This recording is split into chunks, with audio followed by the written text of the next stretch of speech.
A squirrel had been cracking into one of last year's acorns at the far end of the clearing when the hunter had first drawn his bow. Now the squirrel was chattering noisily, alarmed at the crashing of the buck through the brush.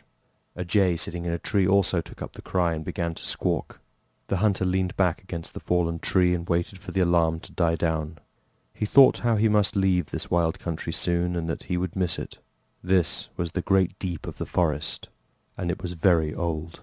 So thick were the ancient trees in the valleys that sunlight had not shone broadly upon the forest floor there for 1,000 years. Mountains so tall their summits were ever covered in snow, lorded like silver-haired wise men over the woodlands below. Among the foothills the underlying granite bedrock lay exposed here and there, poking out of the skin of the earth, scattered like the broken bones of a giant fallen from heaven. Mountain-born streams ran cold and clear and fresh here, even in midsummer. There were shy deer in the woodlands, and great herds of elk in the higher meadows. Long-horned wild cattle that need flee from no bear lived here. Tawny lions prowled the mountain-sides, and black panthers hunted the deep valleys. Packs of wolves, so cunning and swift that even the great cats feared them, roamed at will here.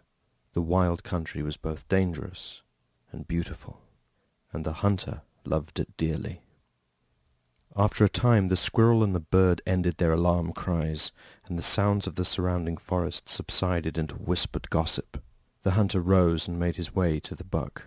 It had crossed over the stream that ran just west of the clearing when it collapsed. It now lay upon the far bank, eyes staring, breath stopped, but still looking somehow less dead than men did when they died. A dead animal was unmoving, but still whole.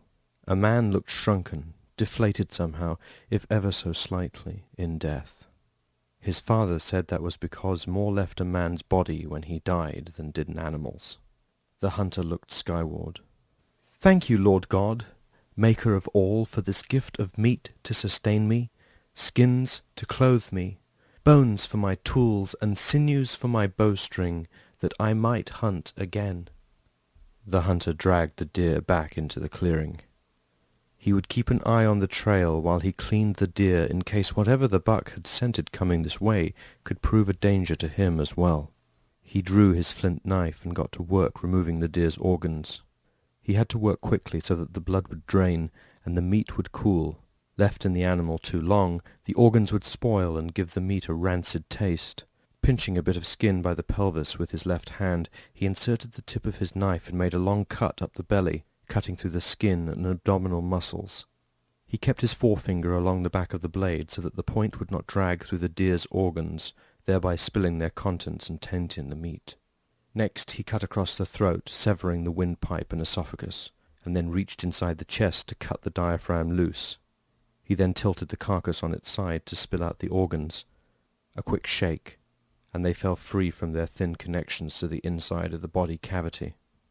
He set the liver aside on the grass, for he would eat this tonight.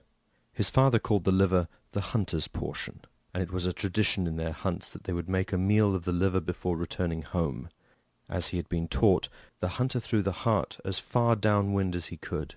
If any predators larger than himself were about, they would likely circle downwind to stalk him, stop to eat the bloody meat, and thereby alert him to their presence.